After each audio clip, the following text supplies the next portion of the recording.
I may have underdressed this morning.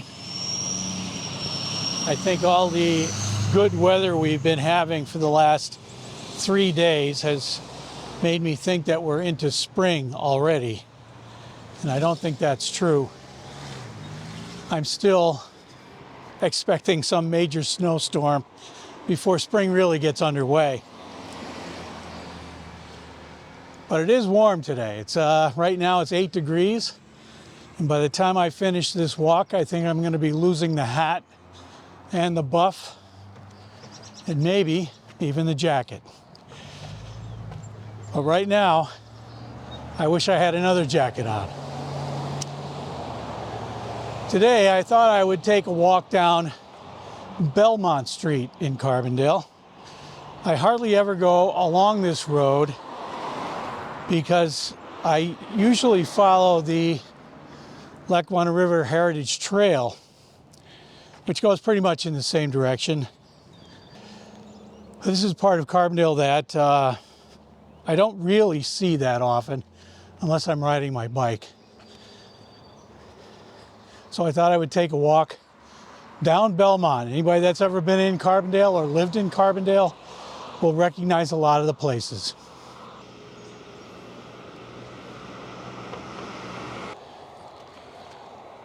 For a number of years, this used to be Nina's Pizza.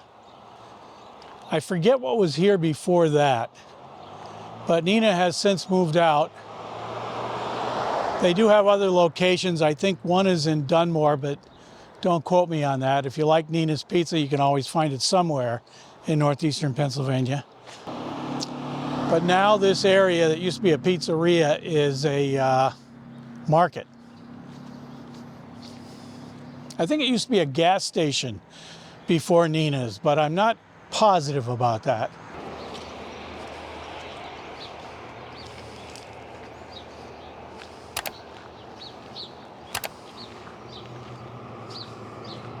You might have seen on the signs a little while ago that Belmont Street is also State Route 171.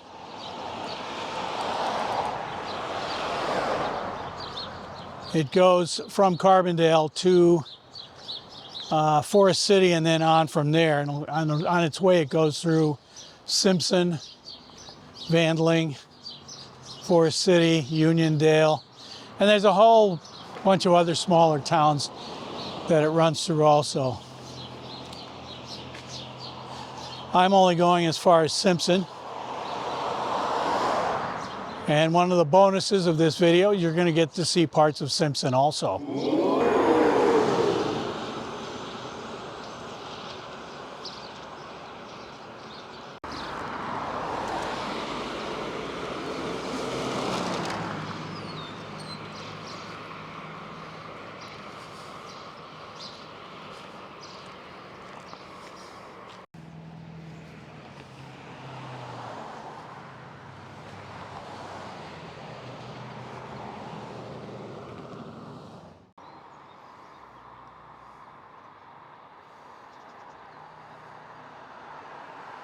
It just got unusually quiet. For a road like this, there's usually traffic. It's still pretty early in the day. It's just a little bit after 9. So most people have already left for work. And the traffic on the road now, it's a Thursday morning, I think. So it's typical workday traffic.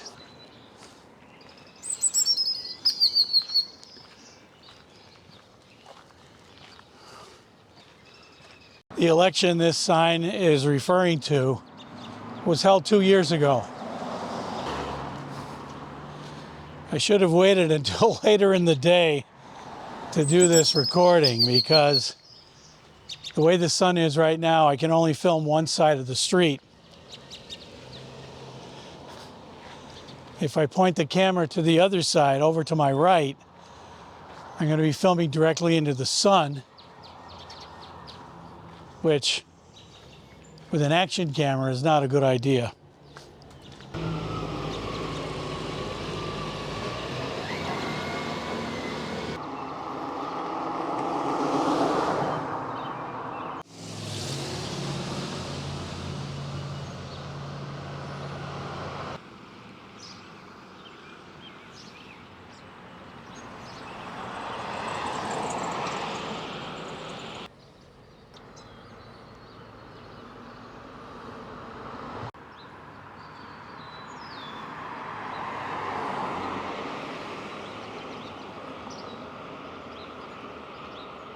When I was younger, this used to be the ice cream stand in town.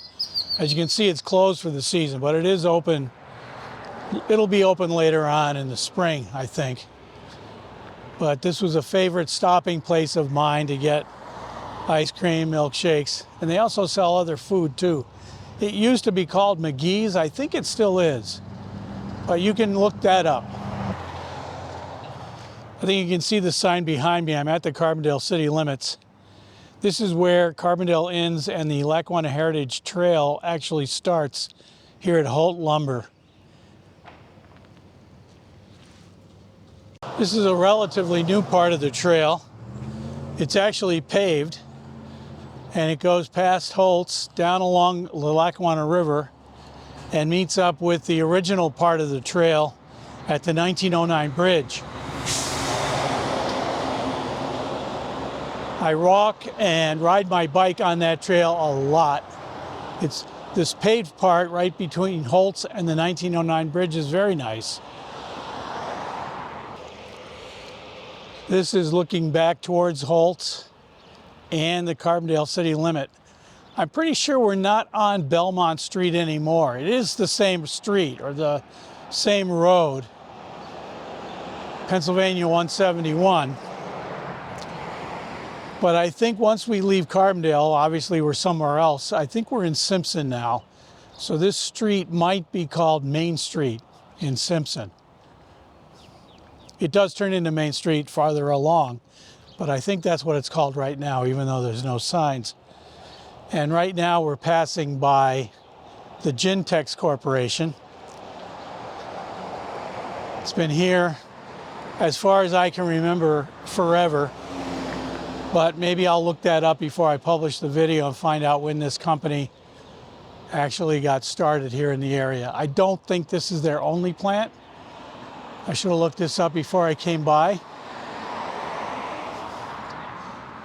I don't know what they do. I know they make equipment or clothing, I think, for the military. I know they make helmets, but I'm not sure what else they make.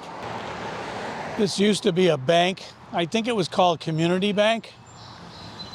Not sure about that. It's been closed for a couple of years though.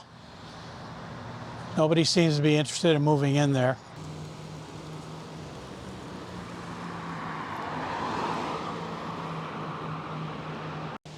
As predicted, the buff is gone, the hat's gone, and I'm now considering the jacket. It's 10 degrees.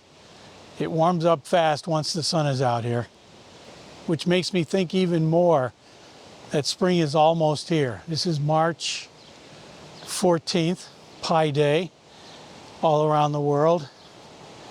If you're on Facebook, you're probably being bombarded with Pi Day posts.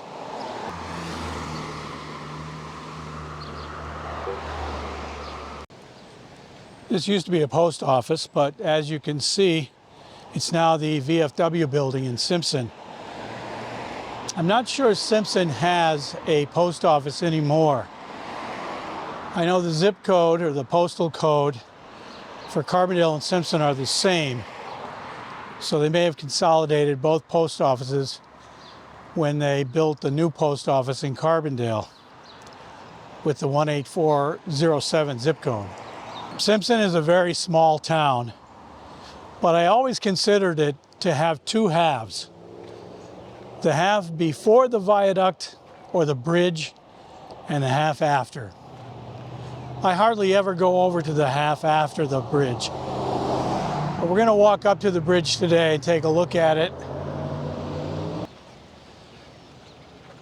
This is, I'm standing on Morse Avenue here in Simpson, and if you've ever been on this road on a bicycle, you know it's a brutal climb up to White's Crossing, another small village in this area.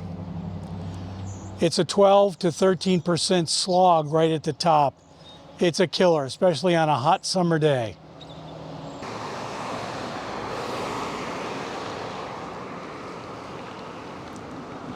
If you've ever watched any of my other videos, my cycling videos, the road behind me is the beginning of the Lord Avenue climb in Simpson. The length of the climb is only 600 meters, but it's a 30-meter increase in elevation. It's not that hard. But when you first start off the year and you're cycling in the summer, it's a good way to start riding hills. It's a gentle hill. You will be breathing heavy by the time you get to the top, but it's nothing like some of the other climbs. In fact, right over to the side, I'm not sure you can see this because of the sun, this is Reservoir Street, which is a brutal climb, similar to the Morse Avenue climb just a little while back. Also 12-13% right near the top. And again, it leads into White's Crossing. This is the bridge I talked about a few minutes ago. This leads from the part of Simpson we were just in to what I consider the other half of Simpson. Maybe North Simpson, if there is such a place. It crosses the Lackawanna River and part of the D&H railroad line. So it's a significant bridge. And you can probably hear the Lackawanna River underneath us. Behind me, that's North Simpson. I know it's not called that, but that's what I'm going to call it from now on.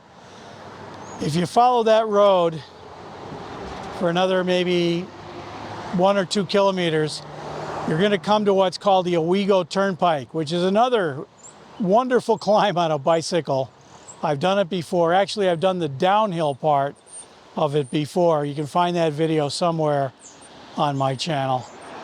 But it's it's about 2.7 kilometers long, but it increases altitude by 450 meters. So it's a real climb. I'm back at the Morse Avenue Bridge, and I'm going to cross over the Lackawanna River and then head back home on the Lackawanna Heritage Trail. Behind me, you can see Petrosky's Pierogies. In northeastern Pennsylvania, we're probably known for 2 famous ethnic foods. One is pizza, and the other is pierogies. Pizza, of course, is an Italian origin, and pierogies, Polish. And if you've never had a pierogi, these are a good place to get them. You get them here, you bring them home and cook them. So give it a try. If you've never tried a pierogi, you don't know what you're missing. I'm now at the Morse Avenue trailhead, and I'm just walking back to the house. I hope you enjoyed this walk along Belmont Street in Carbondale and Simpson. And remember, if you like this video by clicking the thumbs up, all of your wildest dreams will come true. Be seeing you.